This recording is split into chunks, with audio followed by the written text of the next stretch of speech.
अस्सलाम वालेकुम। कभी कभी दिल करता है कि पेंसिल उठाऊं, कागज़ सामने रखूं और दिल की बातें कागज़ पे उतार दूं।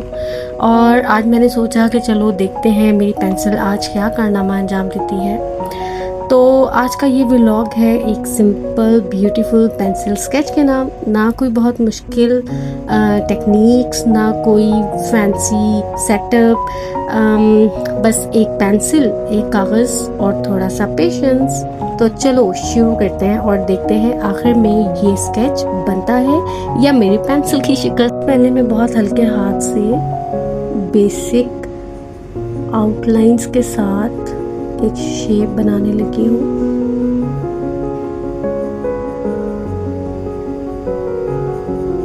अच्छा, ये जो स्टेप है ना, ये बहुत इम्पोर्टेंट स्टेप है। इसके अंदर अगर आपकी ड्राइंग सही नहीं है, प्रोपोर्शन सही नहीं है, तो आपकी जो ड्राइंग है ना वो सारी ख़राब हो जाती है और फिर आप उस पर लगे रहो और वो ठीक भी नहीं होती। तो आपने बहुत बेसिक आउटलाइंस के साथ स्टार्ट लेना है। ये मैंने 2B की पेंसिल ली हुई है और इससे मैं बिल्कुल लाइट सा स्केच कर रही हूँ।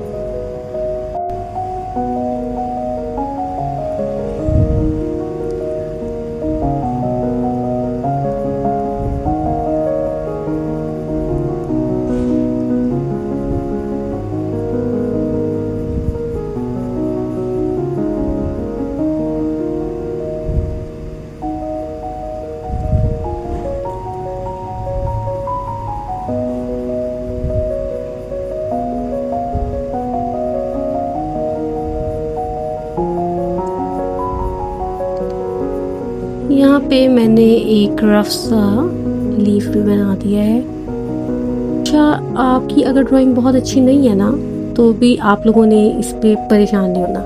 बिल्कुल बेसिक से स्टार्ट करें, रफ पे शेप बनाएं। बस आपको टेक्निक्स आनी चाहिए। कुछ ऐसी टेक्निक्स हैं जो आपके हाथ से ही अप्लाई होती हैं। इसके अंदर आपको अपने हाथ को हल्का और जहाँ पे ज़रूरत हो वहाँ डार्कर टोन के लिए थोड़ा सा हैवी हाथ यूज़ करना पड़ता है। ओके, तो सबसे पहले मैंने हल्के हाथ से आउटलाइन बनाई है। ठीक है, ये आपने बेसिक से स्टार्ट लेना है, मतलब बेसिक आउटलाइन बनानी है। ये स्टेप सबसे इम्पॉर्टेंट है क्योंकि अगर शुरू में प्रोपोर्शन आपके थोड़े से गलत हो जाए ना, तो बाद में हम पेंसिल लेकर ऐसे बैठ जाते हैं जैसे कोई डिटेक्टिव क्राइम सीन सॉल्व करने बैठे हुए हो। इसीलिए जल्दी नहीं करनी, पहले शेप को ऑब्जर्व करें, फिर आराम से लाइंस बनाएं। और याद रखें, स्केचिंग में शुरू में डार्क लाइंस नहीं आपने लगानी, बिल्कुल लाइट सी आपने ड्राइंग के साथ इसको करना है। अब ये ना हो कि आप उसको बहुत डार्क करना शुरू कर दें और फिर उसके बाद वो लाइट करने के लिए आप बैठे तो वो लाइट उतनी परफेक्ट आप ना बना सकें। ये देखें, मेरी ड्राइंग कंप्लीट हो गई है। अच्छा, अब इसके अंदर आप देखें कि मैंने बहुत ज़्यादा डार्क लाइंस नहीं लगाई हैं। अब नेक्स्ट स्टेप हमारा आता है शेडिंग का। तो अब शुरू करते हैं हम शेडिंग। मैं इसको यहाँ से स्टार्ट ले रही हूँ, साइड से। ये देखें, बिल्कुल लाइट सी मैंने पेंसिल को दूर से पकड़ा हुआ है। ठीक है, जब आप पेंसिल को थोड़ा सा दूर से पकड़ते हैं तो वो इतना डार्क नहीं उस पर आता पेपर पे। ये देखिए, बिल्कुल लाइट से मैं इसको ऐसे शेडिंग कर रही हूँ। ये देखें, शेडिंग एक ऐसी चीज़ है जिससे आपकी जो ड्राइंग है ना उसमें जान डल जाती है, सीरियसली। ये देखिए, मैंने बिल्कुल लाइट सी जहाँ मुझे शेडो बनाना है, मैंने वहाँ पर इस पेंसिल से शेडो देना शुरू कर दी। मैं लाइट से डार्क की तरफ जाऊंगी, मैं डायरेक्ट डार्क शेडिंग नहीं करूंगी, मैं लाइट से डार्क की तरफ इसको लेके चलती हूँ। ये आप देखें, इस तरीके से मैंने बिल्कुल लाइट सी भी पेंसिल उसके ऊपर चलानी शुरू की हुई है। और ये 2B है। अभी हम इसकी डार्क शेडिंग के लिए दूसरी पेंसिल्स का यूज़ करेंगे। ये आप देख सकते हैं, ये 2B पेंसिल है। ठीक है, इससे हम इसको अभी शेडो इसका बना रहे हैं कि हमें कहाँ डार्क शेडो देना है और कहाँ लाइट देना है। फिर हम इसके साथ हम इसको अप्लाई करेंगे। ये आप देखिए, और शेडिंग करते हुए ना आप लोगों ने परेशान नहीं होना कि जी अब ये गलत शेड लग गया है, डार्क हो गया है। कोई बात नहीं, डार्क शेड लग रहा है, इट्स ओके। उसको आप रेज़र की हेल्प से रिमूव भी कर सकते हैं, कोई ऐसा मसला नहीं है। ये देखिए मैंने इस तरह इसके शेडोज़ निकाले हैं।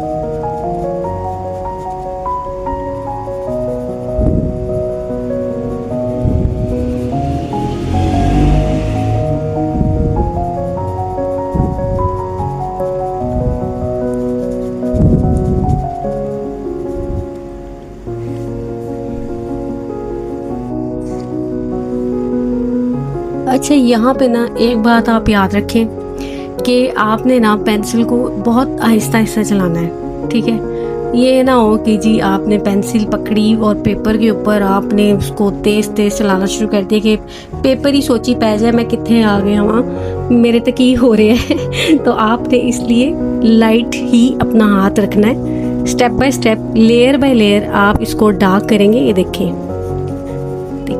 फ़र्क आया। अब ये थोड़ा सा पहले से डार्क होना शुरू हुआ है। क्यों? क्योंकि मैं पेंसिल को थोड़ा सा ज़्यादा इसके ऊपर प्रेशर दे रही हूँ। जब जब हम प्रेशर देंगे आपकी स्केचिंग के अंदर डार्क टोन आना शुरू हो जाएगी इस तरीके से।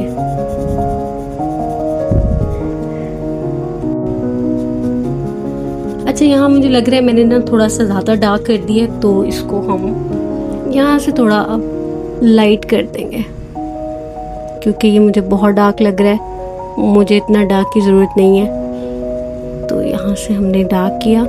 इसलिए जो चीज़ आपकी गलत हो रही है ना, आपने उस पर घबराना नहीं है, हर चीज़ ठीक हो जाती है। बस परेशानी से ख़राब होती है और रिलैक्स होकर करेंगे तो सब चीज़ परफेक्ट होगी। ये देखिए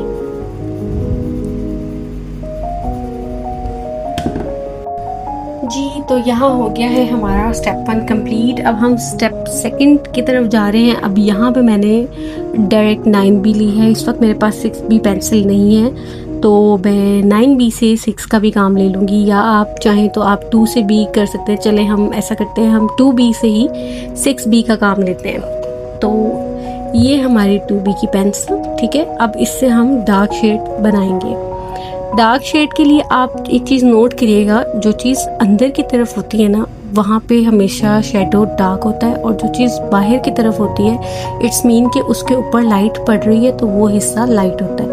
अब जहाँ जहाँ मेरी चीज़ डार्कर शेड दे रही है, अब मैं उसको डार्क करने लगी हूँ। ये देखिए ये इसका कर्व है और मैंने कर्व को डार्क किया है। अब ये मैंने 2B के साथ ही 6B का काम लेना शुरू कर दिया है। ये आप देखें, अब पेंसिल मैंने आगे से पकड़ी है क्योंकि मुझे अब इस पे ज़्यादा प्रेशर देना है, क्योंकि मुझे शेडो डार्क करने हैं। तो ये मैंने डार्कर टोन की तरफ से स्टार्ट कर दिया है। ये देखिए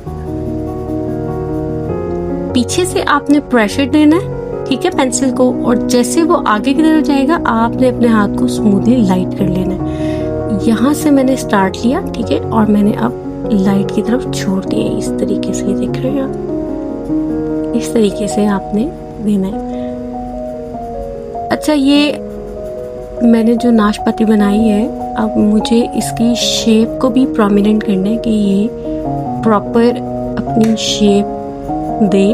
तो यहाँ पे भी मैं इसको थोड़ा सा डार्क करूँगी। अच्छा, डार्कर टोन आपने ऐसे करनी है कि वो लाइट के अंदर बड़े आराम से मिक्स हो जाए। देखिए मैं साथ साथ इसको स्मूथली मिक्स भी कर रही हूँ।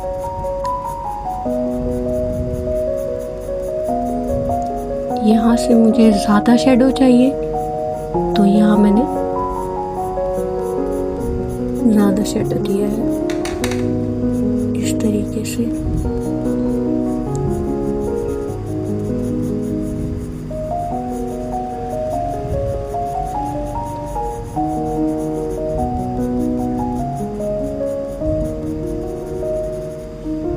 अब ये मुझे और डार्क करना है एरिया, तो ये मैंने थोड़ा सा उसको पेंसिल को और डार्क कर दिया, क्योंकि मुझे ये इसके साथ मिक्स करना है।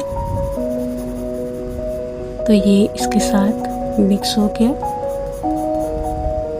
अब मुझे इस साइड से थोड़ा सा ज़्यादा डार्क देना है, तो मैं इसी पेंसिल को प्रेशर थोड़ा सा ज़्यादा इसको करके इसको मिक्स कर रही हूँ। और मैं अपने डार्क एरिया की तरफ इसको लेके आ रही हूँ। पीछे के शोर को इग्नोर करिएगा क्योंकि ये मजबूरी है। हर वक्त ट्रैफिक आपको पता है लाहौर में कितना है, तो कोई भी टाइम आप ले लें, लाहौरी जाग रहे होते हैं। तो आपने शोर को इग्नोर करना है और बस टेक्निक्स पे फोकस्ड होना है। ये देखिए,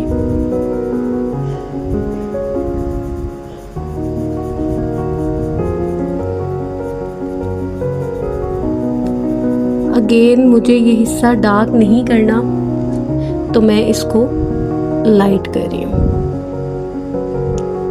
अच्छा जी, मैं एक और चीज़ आपको बताऊँ, ड्राइंग के लिए ऐसा नहीं होता कि हमारे पास हर चीज़ बहुत आला क्वालिटी की होगी, बहुत महंगी होगी तो ही हम ड्राइंग कर सकते हैं। नहीं जी, ऐसा नहीं होता। सारा कमाल आपकी टेक्निक्स का है। आपकी टेक्निक्स अच्छी हैं तो आप किसी भी चीज़ से अपनी ड्राइंग कंप्लीट कर सकते हैं और बहुत अच्छे से कर सकते हैं। ये एक बिल्कुल सस्ता सा रेज़र है आपके सामने, ये देखिए, काम ये भी वही दे रहा है, बस आपको यूज़ करना आना चाहिए। देखिए, रगड़ रगड़ के आपने रेज नहीं करना, आपने बस इसको लाइक शेडिंग, जैसे हम शेडिंग करते हैं उसी तरीके से आपने इसका यूज़ करना है। और शेडिंग को कभी भी ना आपने हाथ से नहीं करना, ऐसा कोई टिश्यू पेपर आप रखें और बिल्कुल लाइट सा आप इसको नीट करें। ये देखिए, आप देख रहे हैं थोड़ा सा फैला है, बट इट्स ओके, हम इसको बाद में नीट कर लेंगे। यहाँ मैं अब इसको, जो मैंने अभी रेजर से साफ़ किया है, उसके बाद मैं इस शेडो को इसके अंदर मर्ज कर दूंगी। ये देखिएगा, सारी टेक्निक अगेन आपके हाथ की है। ये देखिए, इस तरीके से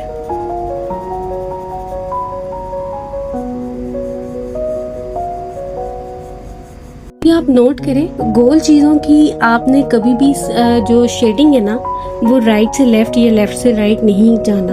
आपने कोशिश करनी है कि आप भी उसको गोलाई में ही शेडिंग करें। अब ये देखिए, ये नीचे का हिस्सा है इसका बॉटम, अब मैंने बॉटम के अंदर भी जो शेडिंग की है वो भी मैं गोलाई में कर रही हूँ। नीचे से ऊपर की तरफ ला रही हूँ और इधर से इस तरफ लेके आ रही हूँ। बहुत ज़्यादा मुझे यहाँ शेड नहीं देना, बिकॉज अभी मैं आपको बताऊंगी इसकी क्या रीज़न है और किस वजह से मैंने यहाँ पे ज़्यादा शेडो नहीं बनाए जी। तो अब ये देखिए, यहाँ पे मैंने क्या किया है कि इसको मैंने थोड़ी सी ऐसी शेप दी है और ऊपर से मैं इसी टहनी की शेडिंग नीचे की तरफ कर रही हूँ। ठीक है, इस तरीके से आपने इसकी शेडिंग करनी है और जो ये टॉप है इसको आपने बिल्कुल हल्का सा शेडो दे देना है।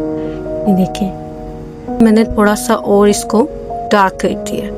ठीक है, अब यहाँ से भी मैं इसको शेडो दूंगी, थोड़ा सा इस तरह से हम कर लेंगे और मुझे थोड़ा सा इस तरफ भी शेडो देना है, बिकॉज यहाँ पे मेरे पत्ते का वो एरिया है जहाँ लाइट नहीं है, तो उसका शेडो भी मैं यहाँ पे बना रही हूँ। इस तरीके से मैंने इसका भी शेडो यहाँ पे बनाया। ये आप देखिए, अब मैं पत्ते को शेड करने लगी हूँ, उसकी शेडिंग हम करेंगे। ये सब मैं 2B से ही कर रही हूँ। ठीक है, यहाँ से इस तरह, ये हिस्सा मुझे इतना ज़्यादा लाइट नहीं दिखानी, तो मैं इसको अगेन डार्क से लाइट की तरफ लेके जा रही हूँ।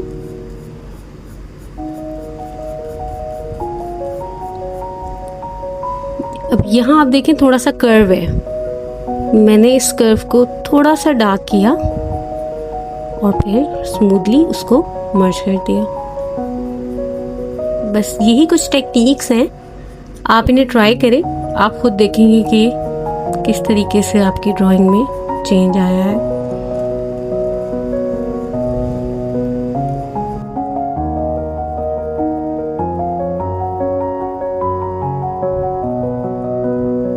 थोड़ा सा मैंने इधर भी लाइट के ऊपर भी शेड देना है बिल्कुल ही वाइट नहीं मैंने छोड़ देना,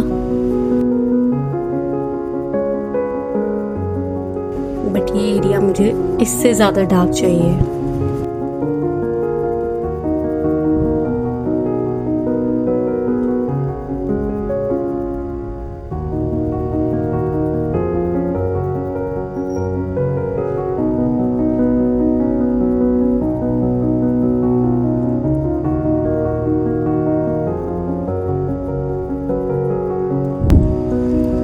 ये जी हमारा पत्ता भी कंप्लीट हो गया है, और अब मैं आपको दिखाने लगी हूँ कि मैंने यहाँ पे ज़्यादा शेड क्यों नहीं दिया, उसकी एक रीज़न है। और अब हम उसके ऊपर चलते हैं। अब हम नीचे का एरिया फाइनल करते हैं। यहाँ अब मैंने ले ली है जी 9P पेंसिल, ठीक है। इसके साथ मैं अब शेडो पे काम करने लगी हूँ। किसी भी चीज़ का शेडो उसके नीचे वाले पार्ट पे होता है, फ्लोर के ऊपर होता है, सरफेस कह लें आप, उसके ऊपर होता है। तो अब हम वो बनाने लगे, तो आप देखिए।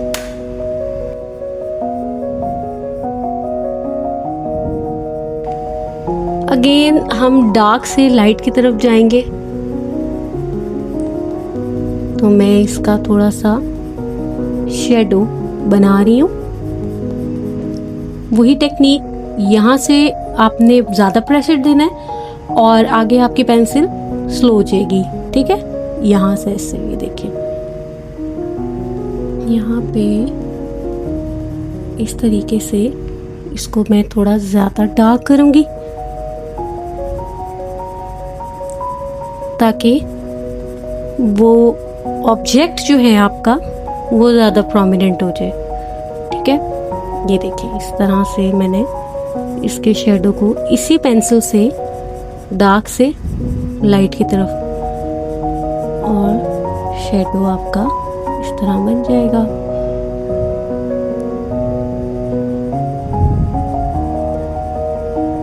बिल्कुल लाइट हाथ है यहाँ पे मेरा, और इस तरीके से मैं शेडिंग अपनी आहिस्ता आहिस्ता लाइट की तरफ लेके जा रही हूँ। सेम पेंसिल है, कोई मैंने पेंसिल यहाँ चेंज नहीं की। आप चाहें तो आप कर सकते हैं, बट मैं एक्चुअली आपको एक ही पेंसिल से कंट्रोल करना सिखा रही हूँ कि किस तरीके से आप शेडिंग में एक ही पेंसिल से सारा कंट्रोल कर सकते हैं। ये आपका शेडो बन गया कम। इस तरीके से मैं शेडो गोलाई में लेके आ रही हूँ, और इसको मैं गोलाई में ही एंड करूँगी। और अगेन बैक से मुझे थोड़ा सा ज़्यादा शेडो इसका देना है, तो मैं इसको जितना डार्क करना है वो मैं डार्क कर रही हूँ। लाइट से डार्क की तरफ आप जाएं, आपकी चीज़ ज़्यादा अच्छी लगेगी। डायरेक्ट डार्क से लाइट की तरफ आएंगे तो आपकी चीज़ें थोड़ी सी गड़बड़ हो सकती है। इस तरीके से आप इसको डार्क से लाइट की तरफ लेके जाएं।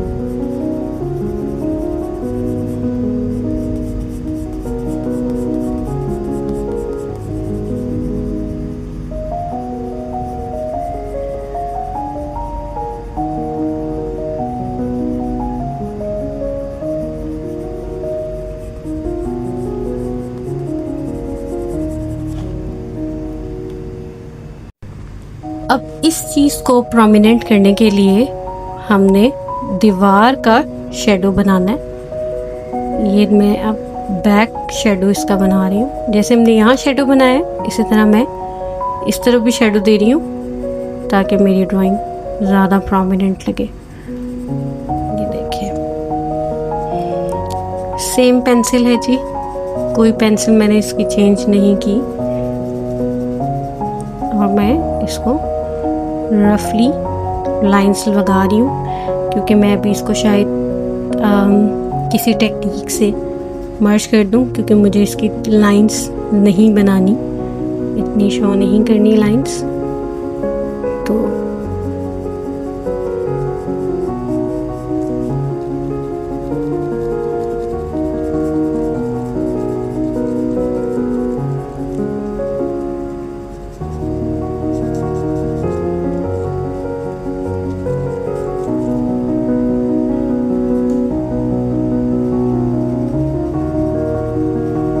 अब इसी पेंसिल को मैं बिल्कुल लाइट इसके ऊपर कर रही हूँ।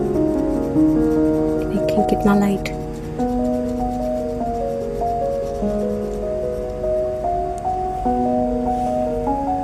अच्छा, आपने अपनी शेडिंग को स्मूथ करने के लिए बहुत ज़्यादा टेक्निक्स नहीं यूज़ करनी। आप अपनी किसी फिंगर की मदद से इसको मर्ज कर सकते हैं। आप रेज़र के साथ कर लें या आप पेपर का कोई पीस लेके उससे कर लें। तो मैं अब यहाँ पे अपनी फिंगर की मदद से इसको मिक्स करने की कोशिश करती हूँ। मुझे ये बहुत ज़्यादा शार्प लाइंस नहीं चाहिए, तो इसके लिए मैं इस तरह से इसको मर्ज करूँगी। ये देखिए कितना जेंटली ये स्मूथ हो गया है।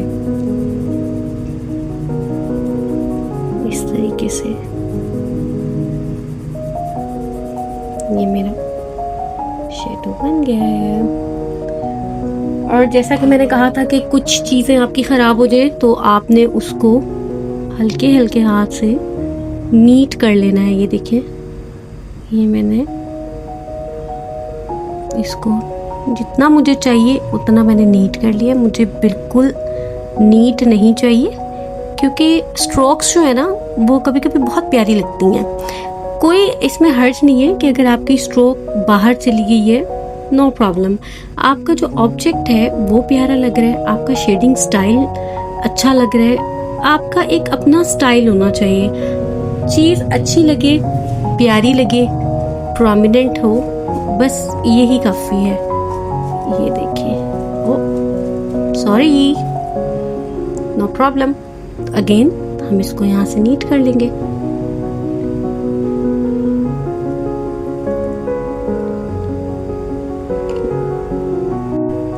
जी वीवर्स, अब आप देखें कि शुरू में ये सिर्फ एक ब्लैंक पेपर था, ठीक है, लेकिन थोड़ी सी मेहनत, थोड़ा सा सब्र और बहुत सारी रेजरिंग के बाद ये शक्ल सामने आई है। मेरे ख्याल में आर्ट की सबसे खूबसूरत बात ही यही है कि ड्राइंग परफेक्ट होना ज़रूरी नहीं है, ठीक है। कभी लाइंस थोड़ी सी टेढ़ी हो जाती हैं, कभी स्केचिंग थोड़ी सी हमारी मर्जी के मुताबिक नहीं बनती, लेकिन फिर भी वो हमारी अपनी क्रिएटिविटी होती है, ठीक है। तो अगर आपकी कभी स्केचिंग ऐसी हो जाए जैसे मेरे साथ हुआ है, तो आपने घबराना नहीं है और आपने इसी तरीके से इसको ठीक कर लेना है, ठीक है। तो अगर आप भी स्केचिंग शुरू करना चाहते हैं ना, तो ये परफेक्शन का चक्कर छोड़ें, इसका इंतजार मत करें। एक पेंसिल उठाएं, एक कागज लें और शुरू कर दें, क्योंकि खूबसूरत आर्टवर्क हमेशा परफेक्ट हाथों से नहीं बल्कि प्रैक्टिस्ड हाथों से होता है।